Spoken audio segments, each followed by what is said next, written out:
Abipraya termasuk Pak Eri nih ya, memikul amanah gitu ya Pak Eri untuk selalu membangun organisasi ini untuk tumbuh berkembang dan sustain dan tidak mewariskan masalah kepada mereka yang akan menggantikan. Jadi kalau ketemu Pak Eri itu bukan ketemu masalah ya Pak Eri ya, jadi masalah itu jauh-jauh dari Pak Eri, tetapi solusi dalam kesinambungan ini menjadi satu poin ya Pak. Dan juga saya sejak awal masuk selalu menekankan bahwa sekali orang masuk menjadi bagian dari Insan Abipraya, maka selamanya dia adalah bagian dari Insan Abipraya.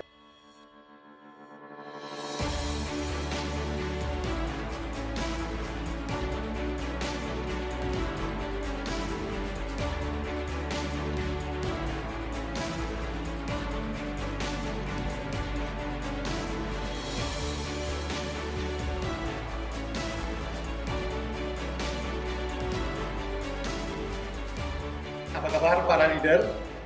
Berjumpa kembali di acara Ubik Leadership Talks, sebuah program yang kami dedikasikan kepada para pemimpin di Indonesia untuk belajar bersama-sama dengan para leader, para tamu yang kami undang di dalam program ini dengan maksud untuk memberikan knowledge, memberikan insight kepada Anda semuanya dalam memimpin perusahaan organisasi Anda. Tidak hanya dalam memimpin perusahaan itu berjalan secara linear, tetapi berkembang, tumbuh secara eksponensial. Para leader, tidak terasa kita sudah 1,5 tahun berada di dalam era pandemik, di era disruption, bahkan double disruption. Setelah disrupsi teknologi dan millennials, maka 1,5 tahun ini kita berada dalam disrupsi COVID-19 dan bahkan banyak perubahan-perubahan yang terjadi dalam era pandemik ini. Yang pertama ada perubahan pola kerja, ada perubahan dinamika manajemen dan bahkan perubahan kepemimpinan. Mengambil menyadur dari John Kotter, pada saat kondisi sedang berubah atau tidak menentu, maka sesuatu hal yang sangat dibutuhkan adalah kepemimpinan. Nah, hari ini kita akan berdiskusi, berdialog tentang kepemimpinan.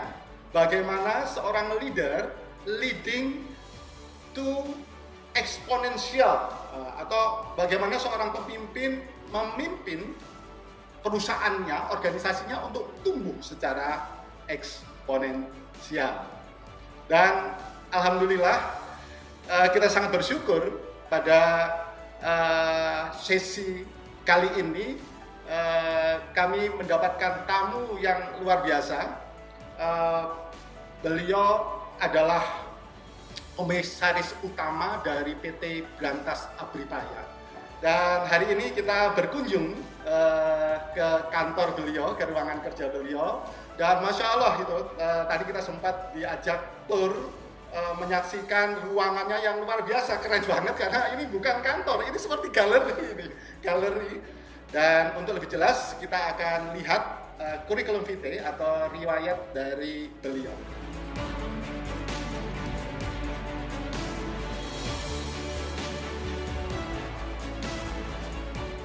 Pak Eri. Waalaikumsalam, Mas Arto. Apa kabar? Sehat. Insya Allah kabar baik. Ini terima kasih Pak sudah berkenan menjadi narasumber, menjadi leader yang akan bersama-sama untuk sharing kepada para pemimpin-pemimpin yang menyaksikan channel ini, Pak Eri. Oke, Pak Eri sebagai seorang komisaris utama gitu ya di BUMN Karya gitu. Dan saya menyimak bahwa di masa pandemik ini memang beberapa BUMN yang di dalam lingkup BUMN Karya ini kan dalam proses atau masa turbulence gitu Pak Eri. Nah, tetapi saya melihat bahwa di Abipraya ini ternyata agak berbeda itu kalau saya lihat dari financial performance maupun hal-hal yang dilakukan oleh tim di Abipraya. Bolehkah Pak Eri untuk menceritakan ada apa? Apa latar belakang sehingga Abivaya mampu untuk mempertahankan eksistensi dalam membangun performance-nya walaupun dalam era yang seperti ini, Pak Heri? Ya, betapapun juga itu pandemi pastilah berdampak juga ya pada kami. Tapi sejauh ini dampak itu masih bisa kita manage karena sejak awal perusahaan ini mencoba untuk mengukuhkan fundamentalnya, sehingga ketika misalnya ada guncangan yang sedahsyat apapun itu masih bisa kita manage. Itu sebabnya di tengah turbulence yang ada ketika pandemi COVID itu merebak dan kita belum tahu sampai kapan itu akan berakhir, itu sejauh ini sih masih kita masih bisa manage. Dan itu sebabnya dalam situasi di mana kebanyakan teman-teman BUMN karya yang lain itu mengalami persoalan yang tidak mudah, dengan kata lain banyak yang merugi, kami alhamdulillah masih tetap membukukan laba. Dan sekarang trennya sudah mulai bertahap menuju ke arah yang kami merasa pulih. Jadi mungkin sekitar artinya dalam 1 tahun ke depan ini kita berharap ada situasi yang di internal kami itu sudah mulai bisa menggenjot kembali ritme kerja dan angan-angan yang memang sejak lama kita inginkan untuk menggapai sesuatu yang lebih baik untuk negeri ini. Jadi Abivaya ini kalau di dalam satu level psychological level di pandemik ini sudah tidak dalam level trauma, tetapi sudah dalam prosesi tumbuh ya. Bagi kami satu sisi seperti tadi Mas Atok di awalan mengatakan ini ada era disruption. Satu sisi disruptionnya karena proses transformasi teknologi, transformasi digital yang itu niscaya hadir. Sisi lain juga disruption itu kan muncul ketika ada pandemi, yang itu sama sekali nggak pernah kita duga kan bahwa pandemi akan datang dan akan berapa lama. Tapi poin pentingnya kemudian kita tahu juga disruption itu satu sisi memang memporak-porandakan apa yang kita rencanakan sebelumnya, apa yang kita gagas sebelumnya. Tapi pada saat yang sama kan dia juga membuka peluang-peluang baru. Bagi kami ketika pandemi ini itu malah kami merasa mendapat blessing in disguise, karena sejak awal kami dalam kaitan dengan transformasi digital itu mencoba untuk mendorong upaya-upaya percepatan digitalisasi yang menopang kerja konstruksi. Dengan pandemi itu semakin cepat. Masya Allah. Jadi semakin ada dorongan kita. Jangan-jangan kalau nggak ada pandemi, itu proses transformasi digital di tempat kami itu berjalan sedikit lebih lambat dari yang ada sekarang. Justru dengan pandemi ini, di samping ada proses percepatan digitalisasi untuk kepentingan menopang kerja-kerja konstruksi, pada saat yang sama itu teman-teman insan Abivaya juga terdorong untuk mengembangkan inovasi-inovasi baru yang itu bisa menopang kerja perusahaan di masa kini dan masa depan. Jadi kami malah bersyukur. Leaders, ini menarik ya. Tadi disampaikan oleh Pak Heri bahwa di dalam masa pandemi itu yang penting adalah bagaimana memanage. Bahkan pada saat kemampuan memanage itu mampu kemudian menemukan kesempatan-kesempatan atau opportunity baru yang tadi disampaikan oleh Pak Heri, dan bahkan Abivaya bersyukur atas kondisi ini sehingga itu mendorong para leader yang ada di Abivaya untuk kemudian menemukan hal-hal yang baru, inovasi-inovasi baru, dan kemudian menjadi bisnis-bisnis baru ya. Dan sekaligus juga mendorong ritme kerja kita menjadi jauh lebih efisien. Sesuatu yang dulu mungkin kita sedikit agak boros, sekarang kan menjadi lebih hati-hati, menjadi jauh lebih efisien, menjadi betapa bermaknanya itu efisiensi itu. Jadi benar ya, pola kerja dan praktek manajemen ini akhirnya mampu kemudian dimanfaatkan untuk kemudian memberikan satu values yang tertinggi di dalam perusahaannya. Ya, karena apapun juga kan, ya itu kan ibaratnya kan ada perubahan-perubahan baru dalam lingkungan yang melingkupi kami gitu. dan kami kan harus cepat beradaptasi terhadap itu semua. Ya. Tidak sekedar merespon reaksi, tapi kan juga harus kreatif menghadapi itu semua. Para leader kreatif dan menemukan blessing on the skies ini menjadi kunci yang tadi disampaikan oleh Pak Eri. Pak Eri, saya jadi ingat tentang fungsi seorang leader, di mana para leader itu perlu untuk kemudian menentukan solusi, dan kemudian dia juga perlu untuk memperbaiki proses. Di samping menemukan solusi dan memperbaiki proses, para leader itu juga mampu dan berani mengambil resiko. Dan kemudian dia membawa timnya, mengajak timnya, mengencourage untuk bekerja secara kolektif. Saya jadi ingat dengan obrolan kita sebelumnya, Pak Heri. Pak Heri pernah menyampaikan tentang collective intelligence.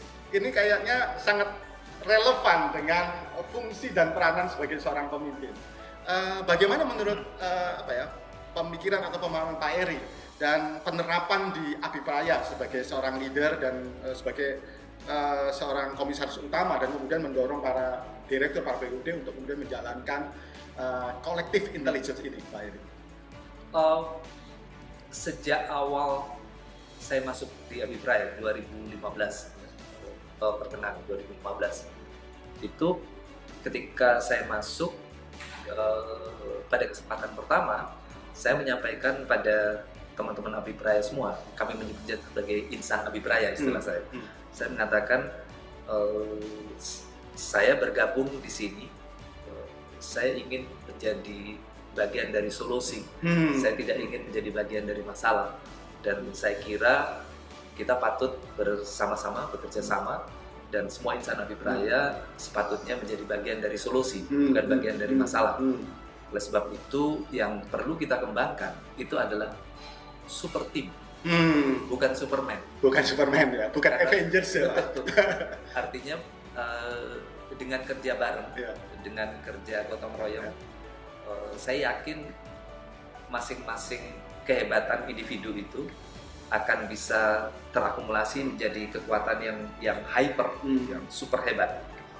Dan ini soal perspektif mungkin ya, soal keyakinan. Oleh sebab itu kemudian sejak awal kita secara perlahan mencoba untuk menumbuh kembangkan collective intelligence dalam kinerja di perusahaan ini. Jadi mungkin saja ada orang, ada individu yang itu dia terlahir dengan bakat yang luar biasa hebat ini, tapi kan tetap saja dia tidak bisa sendiri. Dia butuh kerjasama dengan orang lain, dan dengan kerjasama itu kami yakin itu akan lebih bisa menghasilkan sesuatu yang jauh lebih spektakuler. Apalagi kita menghadapi kondisi dan lingkungan yang kompetisinya serba ketat, orang menyebutnya sebagai hiperkompetisi. Maka diperlukan, tidak bisa tidak, itu diperlukan kerja kolektif dan kecerdasan masing-masing orang itu yang kita aplikasikan dalam format kerja bareng itu. Jadi setiap orang pada dasarnya kita yakini punya kelebihan, dan kita percaya pada kelebihan-kelebihan itu, dan kita coba saling sharing, kita saling terbuka untuk mencari yang terbaik yang bisa kita jalankan. Tidak dengan sendirinya berjalan lancar, karena itu kan kaitannya dengan mengubah sistem kerja, mengubah mindset, mengubah culture. Itu bukan sesuatu yang mudah, tapi ya kami bersyukur itu dalam proses yang berjalan, collective intelligence itu perlahan bisa menunjukkan hasil. Setidaknya dengan collective intelligence itu kami merasakan sekat-sekat silo yang sebelumnya ada itu menjadi lebih bisa cair, karena kemudian masing-masing sadar, iya gue nggak bisa kerja sendiri. Kita kerja bareng dalam sistem kerja yang menyeluruh, itu akan jauh lebih bagus daripada misalnya sendiri-sendiri. Nah itu yang coba dibangun di Berantas Abipraya. Jadi kami ingin menjadikan collective intelligence itu sesuatu yang terlembaga di perusahaan ini. Karena sudah terlembaga, Ferry, jadi pada waktu menyelaraskan mereka itu menjadi lebih mudah ya Pak ya? Ya, kalau itu terlembaga ya. Tapi sekali lagi saya ingin mengatakan upaya ke arah situ bukan perkara mudah, bukan seperti membalik telapak tangan gitu saja. Tapi proses ada yang kita bisa menyelesaikannya dengan proses ngobrol-ngobrol bersama kelompok gitu. Tapi ada yang harus kita persuade lewat persuasi personal. Jadi saya sama teman-teman di sini semua bareng-bareng gitu. Kita akhirnya menjadi bisa memetakan mana orang yang perlu kita persuade secara personal, individual dan itu berulang-ulang gitu. Mana yang cukup kita dengan forum dialog bersama, kita udah saling tahu dan saling topang. Jadi treatmentnya bisa beda-beda. Seperti itu yang coba kita lakukan. Menarik kan para leader. Saya banyak menggarisbawahi apa yang tadi disampaikan oleh Pak Eri dalam diskusi dan dialog kita baru saja, bahwa kerjasama adalah merupakan satu bagian yang sangat penting di dalam membangun sebuah performa dari sebuah organisasi. Nah, tentunya akan menjadi sangat menarik ya diskusi kita, tetapi kita akan break sebentar untuk kemudian kita teruskan pada diskusi atau poin-poin yang akan kita bicarakan dengan beliau. Oke. Baik, para leader. Tadi Pak Eri juga sempat menyampaikan tentang sebuah konsep collective intelligence. Dan kalau saya ngobrol-ngobrol dengan para direktur di Habib Raya dan bahkan saya sempat ngobrol dengan sekretaris beliau gitu kan. Pak Eri ini termasuk komisaris utama yang mampu bekerja sama dengan baik dengan para direkturnya. Biasanya komisaris utama ini kan hanya sebagai fungsi dan berperan sebagai seorang pengawas ini. Ini keren banget ini. Ada satu apa ya kerjasama atau kolaborasi yang luar biasa menurut saya. Dan ini apakah ini yang membuat perjalanan di Habib Raya salah satu dari BUMN Karya itu akhirnya memberikan performa seperti ini, Pak? Mungkin ya, saya tidak tahu, saya nggak berani memastikan itu, tetapi semakin ke belakang saya coba untuk belajar banyak dan satu hal yang saya yakini itu adalah kalau antara komisaris utama dengan dirutnya terutama dan jajaran BUD-nya itu chemistry-nya dapat, maka biasanya akan enak. Kita bisa saling percaya, saling terbuka, dan saling bahu membahu untuk mengembangkan perusahaan ini. Jadi ya itu menjadi sesuatu yang saya pikir memang esensial banget. Apalagi fungsi utama secara normatif dari komisaris BUMN itu kan di samping dia merupakan wakil dari pemegang saham, dalam hal ini adalah Kementerian BUMN, dia kan juga harus menjalankan fungsi pengawasan perusahaan itu. Nah, untuk bisa menjalankan fungsi pengawasan perusahaan secara baik, dia kan harus paham betul.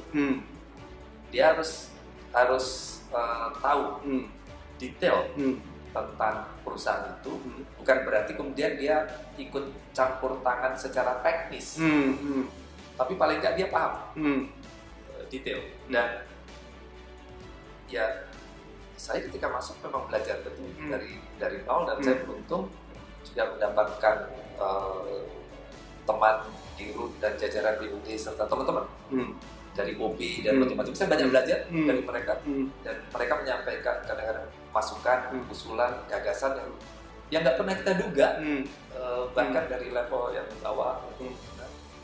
Yang itu sebenarnya bagus untuk perbaikan kinerja perusahaan.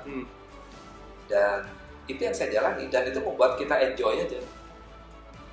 Ya, luar biasa, para leader. Jadi pada waktu mengemban amanah sebagai pemimpin tertinggi, maka peranannya bukan hanya mengawasi dan meminta hasil, tetapi juga perlu memahami proses. Karena proses itu saya yakin menurut beliau tidak akan mengkhianati hasil. Gitu.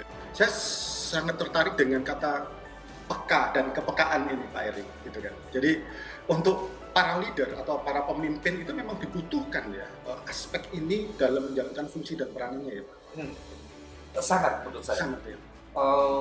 Ada hal yang bisa kita perhitungkan secara matematis, tangible, tapi ada hal yang kadang-kadang sifatnya intangible dan itu memerlukan kepekaan yang di luar hitungan-hitungan teknis. Kadang-kadang ada aspek feeling yang, tapi sekali lagi niatannya itu yang terpenting. Kalau kita punya niatan yang bersungguh-sungguh untuk kemajuan, untuk kebaikan perusahaan, untuk kebaikan negara bangsa ini, untuk kebaikan kemanusiaan, maka kemasan dari feeling kita itu konteksnya adalah itu. Dan biasanya kita dapat itu sesuatu yang tiba-tiba harus kita putuskan dengan cepat, tapi kita data dan informasi kita serba terbatas, tapi harus diputuskan seketika. Maka di situ itu feeling dengan kombinasi antara feeling dengan visi, dengan visi ke depan itu menjadi sesuatu yang biasa diperlukan.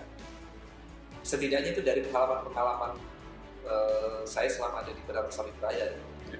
Jadi ada banyak hal yang, dan kalau sekarang sih artinya kita lihat sedikit aja gejala, kita menjadi sudah lebih ini kayak gini arahnya kemana, ini kalau kayak gini senarionya seperti apa gitu. Itu sekarang udah menjadi semakin terasah. Itu yang sebabnya sensitivity itu menjadi sesuatu yang harus kita asah, dan itu akan menjadi semakin tajam mungkin ketika kita juga mencoba untuk terbuka dan mau belajar. Pak Erik, kami meyakini bahwa pada waktu seorang leader itu mampu kemudian membangun, meraih dukungan, karena dukungan dari semua pihak yang dipercaya ini kan menjadi sangat penting, dan sekaligus mampu juga mendorong untuk menemukan terobosan-terobosan. Itu menjadi sesuatu yang penting dalam membawa organisasi itu untuk kemudian tumbuh eksponensial. Dan saya menangkap ada banyak hal yang telah dilakukan oleh Pak Eri di Abriraya. Nah, mungkin saya ingin ini nih dapat sharing dari Pak Eri, bagaimana peranan Pak Eri dalam di samping dengan mendorong para tim itu untuk kemudian menemukan hal-hal yang baru, inovasi, dan menemukan terobosan-terobosan baru, tetapi juga perlu untuk kemudian didukung oleh semua pihak. Dan saya yakin bahwa semua tim di sini mendukung Pak Eri, yang mendukung Bapak dalam melakukan itu. Sehingga dalam kondisi yang pandemik seperti ini, ternyata Abriraya mampu kemudian membangun bisnis energi baru dan terbarukan ya Pak Eri. Jadi ini kan sesuatu hal yang inovatif ya, terobosan, dan itu tidak akan menjadi apa-apa kalau nggak mendapatkan dukungan. Bagaimana menurut Pak Eri tentang ini, Pak Eri? Pertama, sebagai korporasi BUMN, Badan Sawit Raya itu kan punya dua induk. Satu, Kementerian BUMN sendiri karena kita BUMN. Dua, karena ini bidang konstruksi, kementerian teknisnya itu adalah Kementerian PUPR. Oleh sebab itu pekerjaan umum ya. Betul. Ya. Artinya kita kan punya dua orang tua, satu Kementerian BUMN, satu Kementerian PUPR. Maka kerja-kerja kita dan relasi kita itu kan harus mendapat dukungan dan kepercayaan penuh dari dua kementerian ini. Oleh sebab itu kemudian relasi dengan Kementerian BUMN, relasi dengan Kementerian PU menjadi sesuatu yang niscaya harus dijaga, dipelihara, dan amanah itu memang harus kita ikul dengan penuh tanggung jawab. Sementara yang berikutnya adalah kita kan juga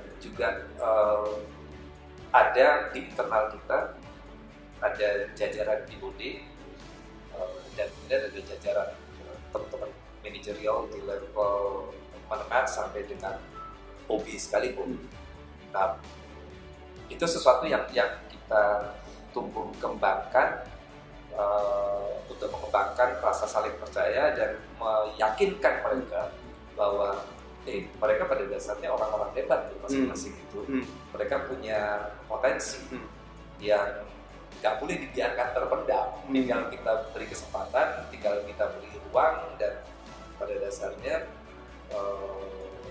masing-masing kita itu mencoba untuk saling mendengar, sekalipun derajatnya mungkin berbeda-beda.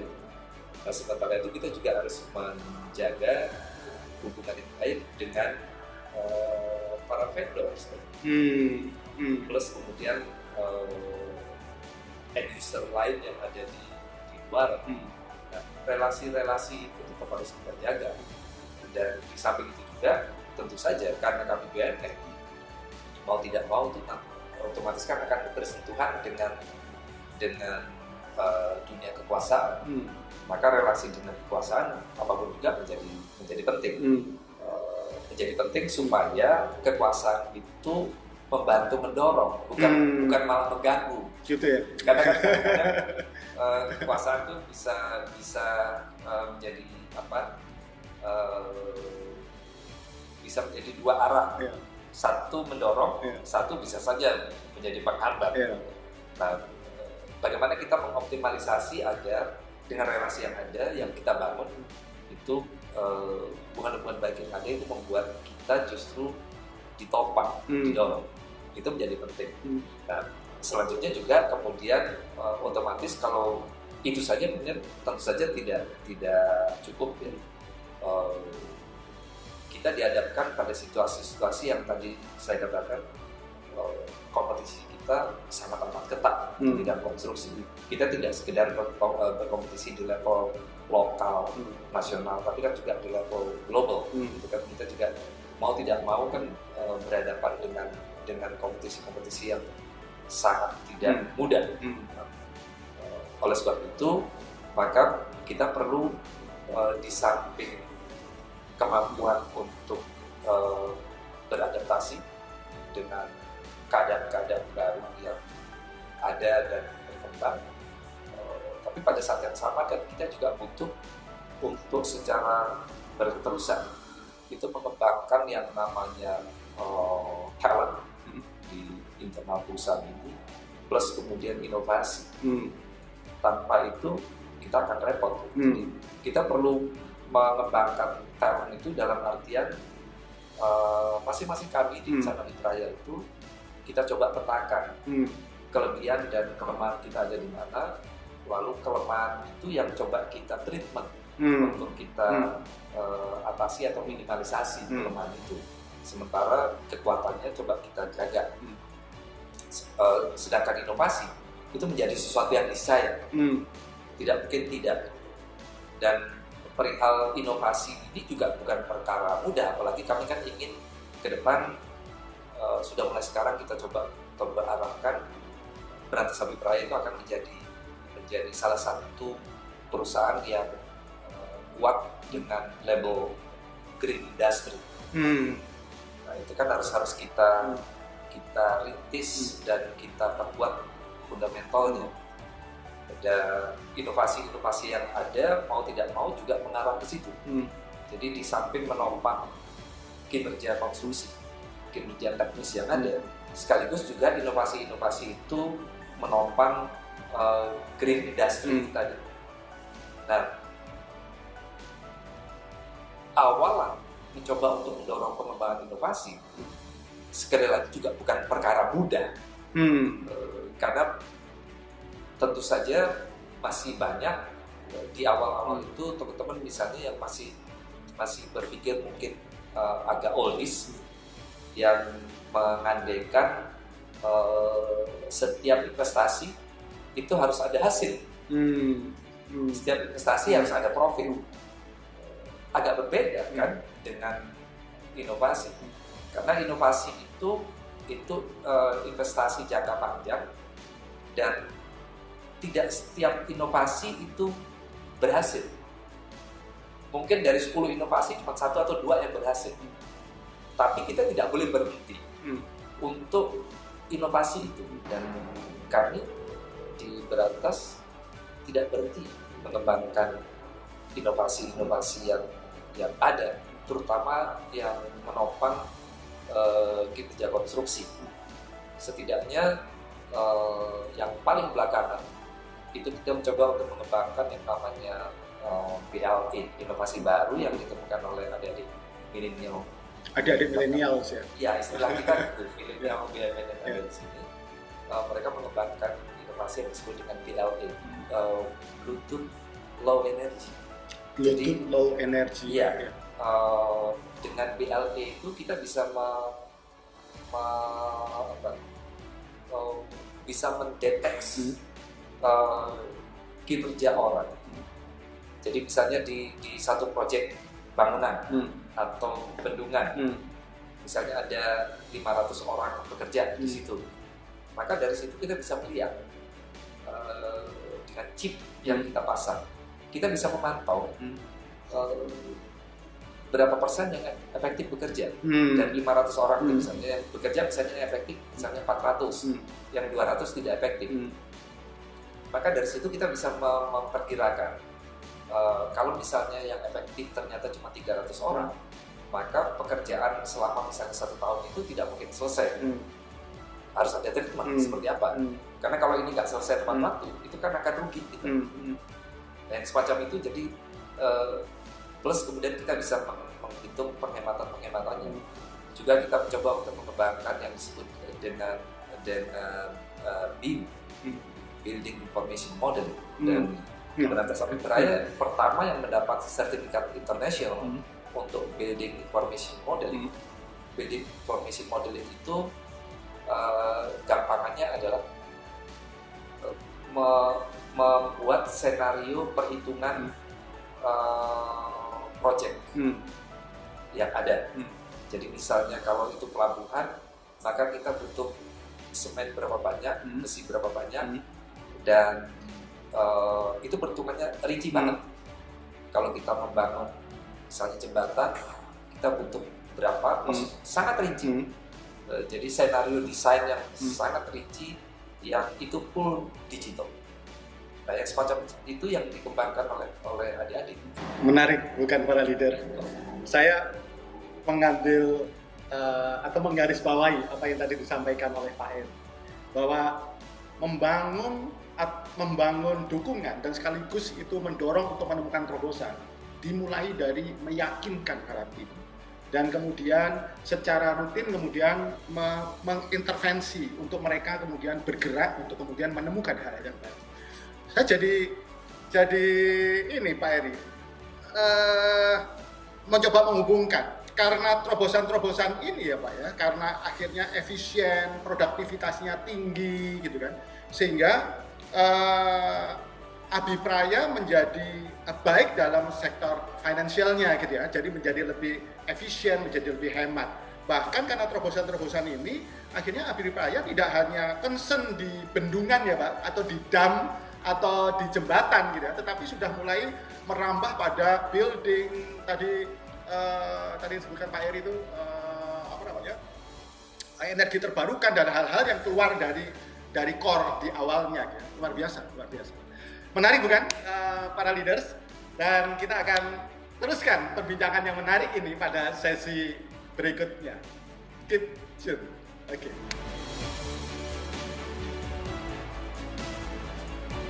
Para leader, sangat menarik obrolan perbincangan kami, saya dengan Pak Eri. Tetapi kalau Anda sangat tertarik dengan channel program ini, jangan lupa untuk like dan subscribe di program ini. Oke. Nah,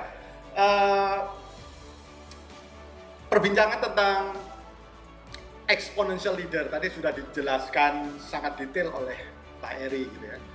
Dan tentunya ini berjalan dukungan ini berjalan karena ada dua ibu inang ya Pak Heri ya. Dan kemudian terobosan-terobosan yang perlu dilakukan gitu kan. Nah, dalam pemahaman kami leader itu perlu menjadi di forefront gitu ya. Perlu untuk menjadi yang di depan yang kemudian melakukan satu tindakan konkret agar dukungan dan terobosan ini itu mampu berjalan seperti yang kita inginkan. Nah, menurut Pak Heri ini ya, hal-hal apa sih yang itu sangat berpengaruh sehingga Abipraya itu bisa mewujudkan proses dukungan dan terobosan, dan itu ternyata berkorelasi dengan meningkatnya performance secara bisnis, tidak hanya secara deret ukur atau deret hitung, tetapi bisa gitu ya. Nah, seperti apa tuh Pak Heri? Pertama, saya tahu bahwa peran saya dan Pak Dirut itu menjadi amat menentukan untuk mendirect kemana arah perusahaan ini dan bagaimana kami menjaga perusahaan ini. Tentu saja bersama-sama dengan lain. Tapi pada saat yang sama, kami juga tahu kami tidak mungkin sendirian. Kami tidak mungkin bekerja masing-masing sendiri, saya sendiri dan Pak Dirut sendiri. Oleh sebab itu, ketika saya harus mendirect dan memutuskan sesuatu, ada kalanya dan lebih kerap, saya mencoba untuk juga menerima masukan dari semua teman-teman insan Abipraya yang ada, yang saya perlukan untuk mendengarkan itu, untuk kemudian dari situ kemudian saya memutuskan sesuatu dan atau melakukan persuasi sesuatu.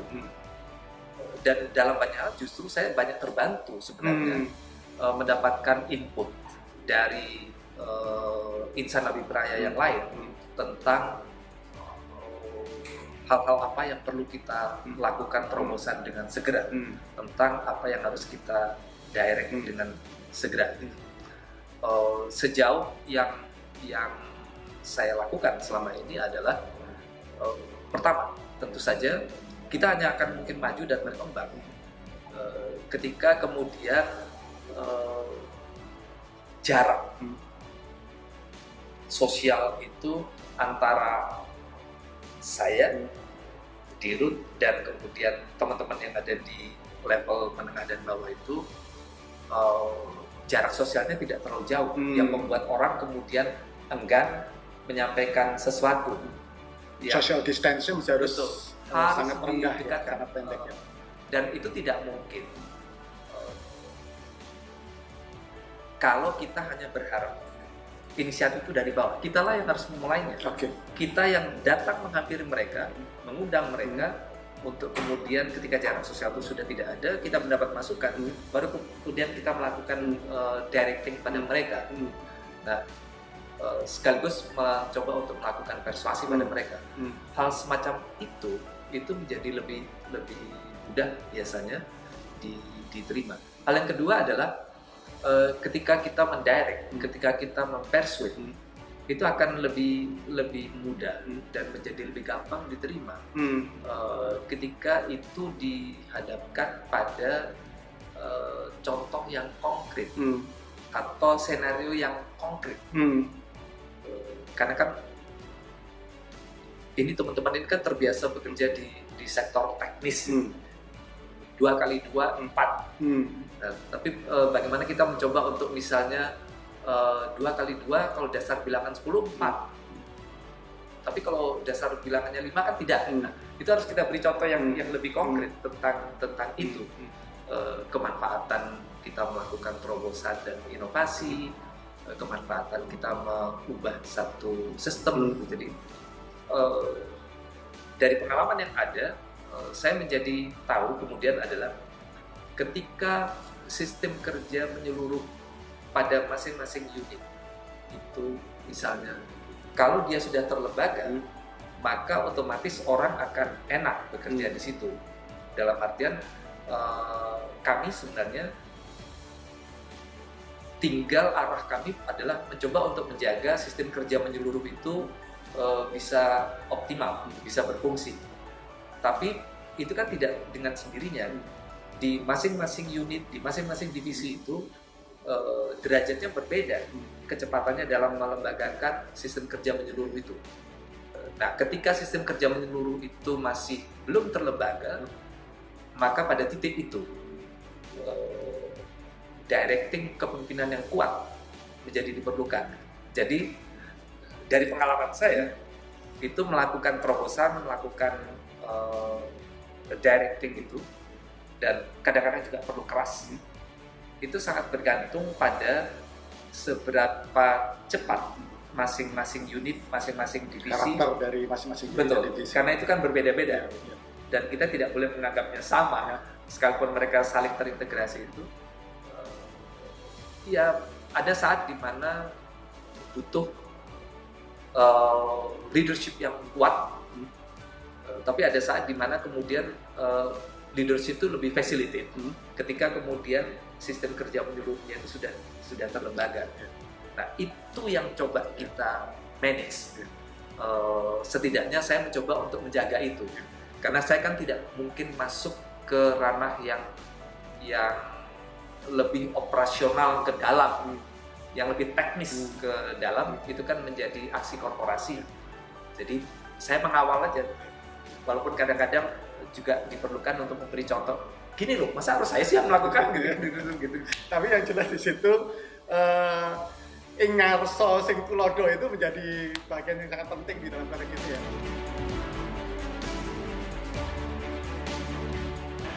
Sungguh perbincangan yang menarik para leaders.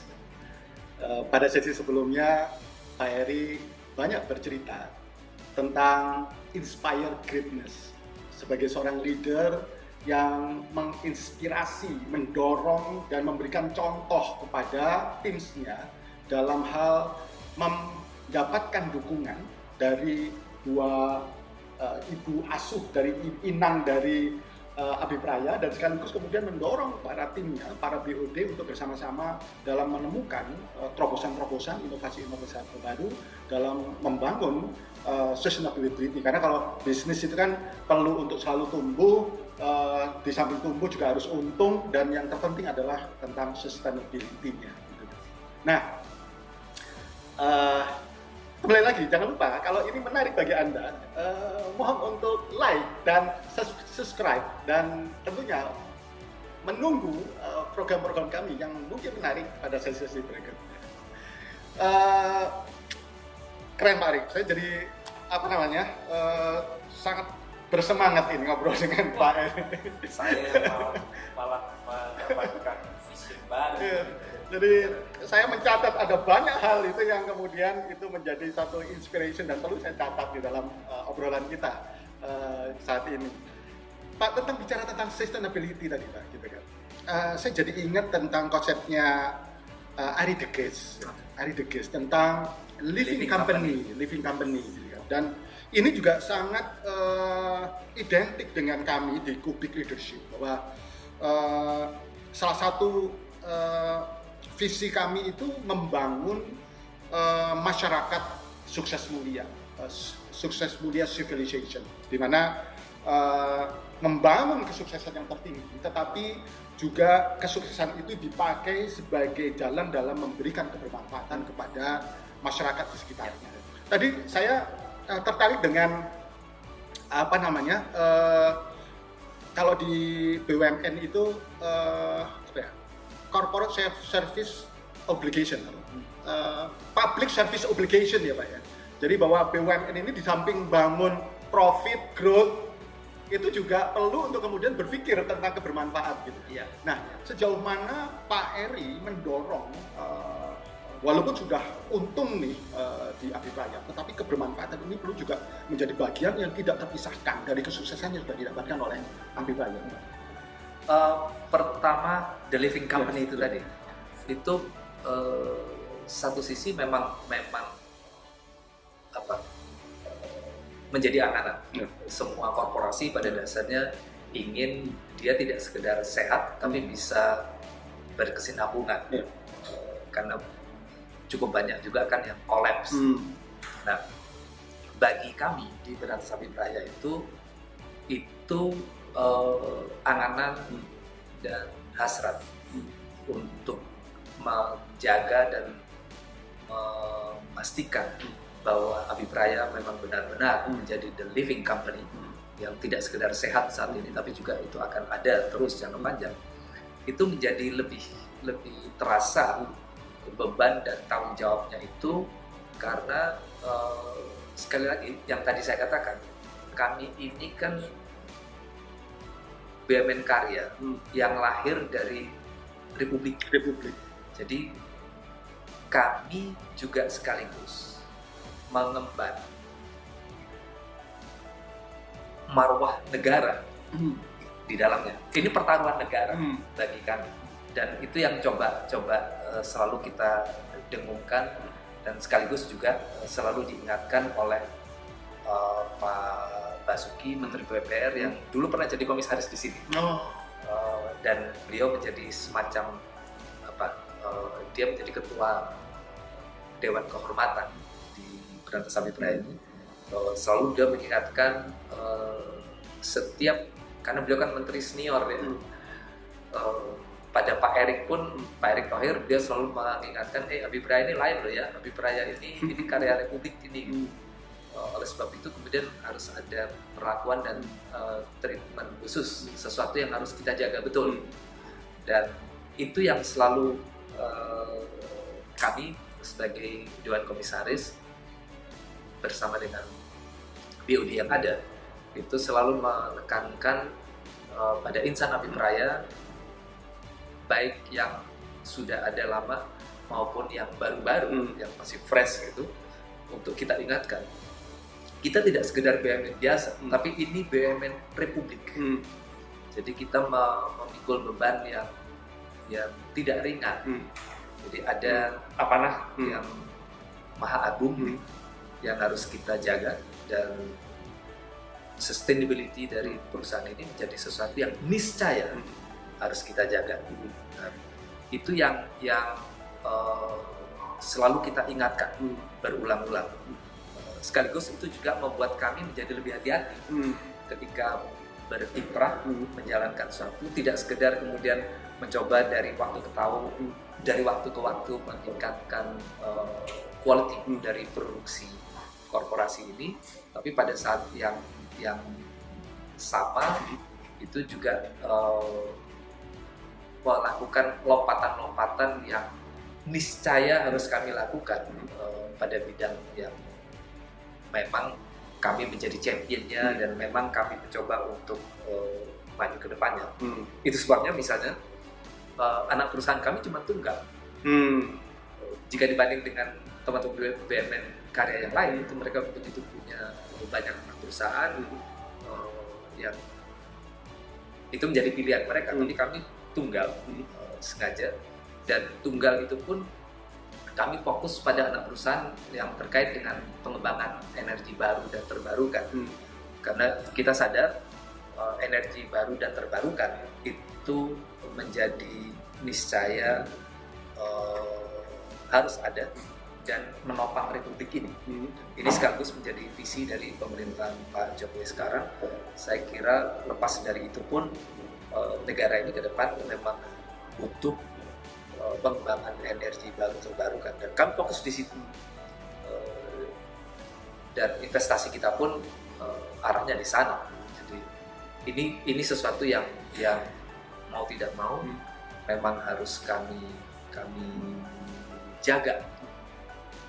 Sehingga para pemimpin di Abipraya termasuk Pak Eri ya, memikul amanah gitu ya Pak Eri, untuk selalu membangun organisasi ini untuk tumbuh berkembang dan sustain dan tidak mewariskan masalah kepada mereka yang akan menggantikan. Jadi kalau ketemu Pak Eri itu bukan ketemu masalah ya Pak Eri ya, jadi masalah itu jauh-jauh dari Pak Eri, tetapi solusi dalam kesinambungan ini menjadi satu poin ya Pak. Dan juga saya sejak awal selalu menekankan bahwa sekali orang masuk menjadi bagian dari insan Abipraya, maka selamanya dia adalah bagian dari insan Abipraya. Karena jangan lupa, di BUMN ini kan bisa saja orang kemudian karirnya itu bisa dari sini, kemudian dari senior manager di sini, lalu kemudian jadi GM di BUMN yang lain atau di perusahaan swasta kan. Nah, relasi itu tetap kita jaga dan mereka tetap menjadi bagian dari insan Abipraya itu yang selalu kita tanamkan. Jadi ada semacam sense of belonging dimanapun mereka dan kapanpun mereka itu adalah bagian dari insan Abipraya dan dimanapun kiprah mereka bisa sewaktu-waktu melakukan kritik terhadap kami, memberi masukan terhadap kami, memberi inspirasi pada kami. Itu yang coba kita jaga untuk kesinambungan Abipraya. Menarik Pak Haryadi. Pak Heri, kita sudah membahas tentang inspire greatness. Kita juga sudah membahas tentang di forefront dan di dalam fungsi seorang leader dalam membangun terobosan dan dukungan untuk menjadikan organisasinya menjadi exponential growth gitu ya, dan sebagai exponential leader, maka seorang pemimpin juga perlu make sacrifice, perlu untuk mengambil resiko, perlu untuk kemudian dia menjadi orang yang terdepan dalam mempertanggungjawabkan apa yang telah diputuskan. Nah, mungkin ada hal-hal yang telah dilakukan oleh Pak Heri yang berhubungan dengan bagaimana mengambil resiko sebagai seorang komisaris utama maupun leader di Abipraya. Tidak bermaksud pamer kan? Pertama memang gini,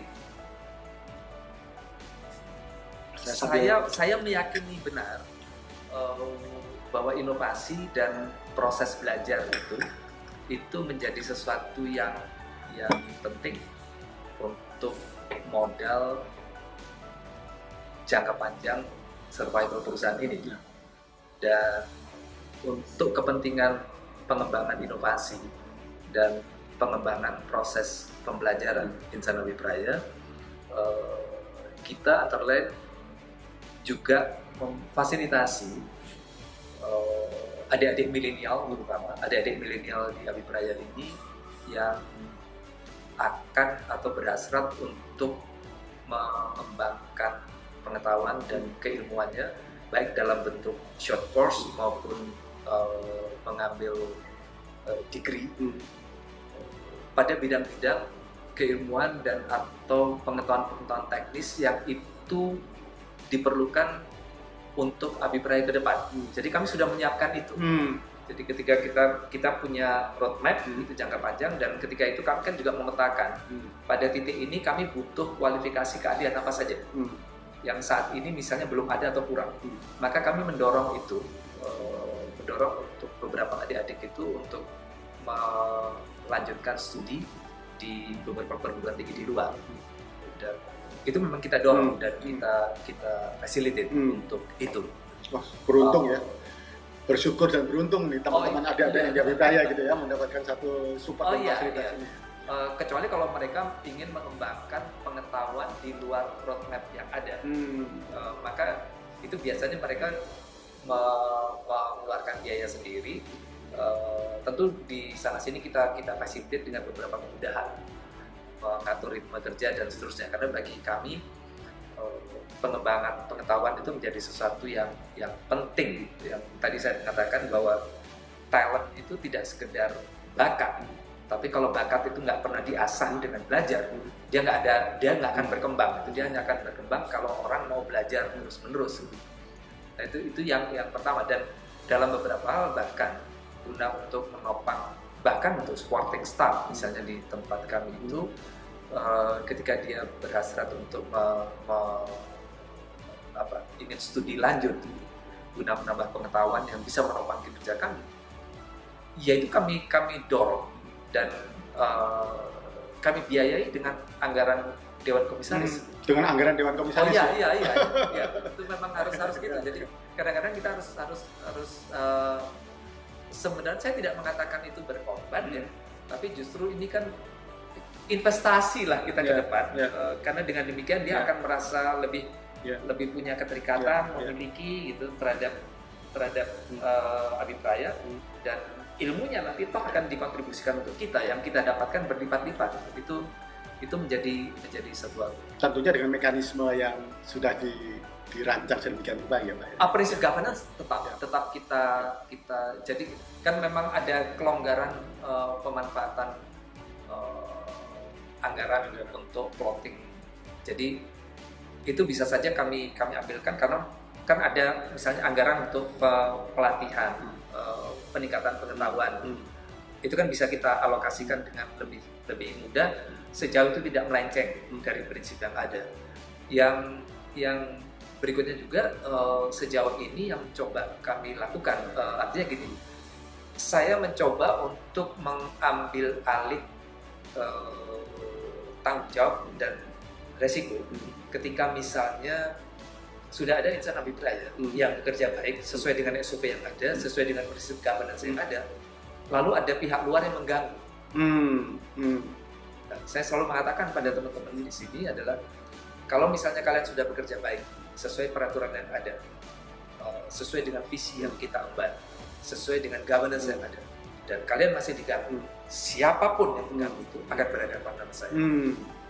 Tapi sebaliknya, kalau mereka yang menyimpangi tata aturan yang ada, prinsip governance yang ada, ketika ada masalah, saya tidak akan pernah, dan perusahaan ini tidak pernah akan membantu. Itu resikomu sendiri. Ini prinsip yang kami harus teguhi, karena kita harus juga taat azas, sekaligus kan juga perlu dan ada berani mengambil hal-hal yang itu resikonya bukan di mereka, bahkan tapi itu diambil ada di alih kita, siapapun. Karena kan kadang-kadang ada orang yang merasa punya kekuasaan, punya power apapun juga, lalu mengganggu. Itu urusan saya. Masya Allah. Mungkin Pak Eri ada hal-hal yang ingin disampaikan kepada para leader mengakhiri obrolan kita saat ini. Silakan, monggo Pak Eri. Ya, makasih Mas Sato. Dari pengalaman dan sekaligus proses belajar selama saya jadi komisaris di BUMN ini, maka setidaknya ada 3 hal jadi penting. Yang pertama adalah menjadi sebuah keharusan untuk mengembangkan chemistry antara komisaris utama dengan dirut. Itu yang paling utama. Tentu kemudian kalau kita mau memperlebarnya adalah antara Dewan Komisaris dengan BOD. Pertama-tama dan paling utama harus ada chemistry. Hanya dengan chemistry itulah maka dimungkinkan kita untuk mengembangkan korporasi secara lebih baik dan bisa saling take and give satu dengan yang lain, saling melengkapi. Itu yang kalau itu tidak didapatkan chemistry itu, percayalah perusahaan jalannya akan tertatih-tatih. Itu dari pengalaman dan proses belajar yang ada.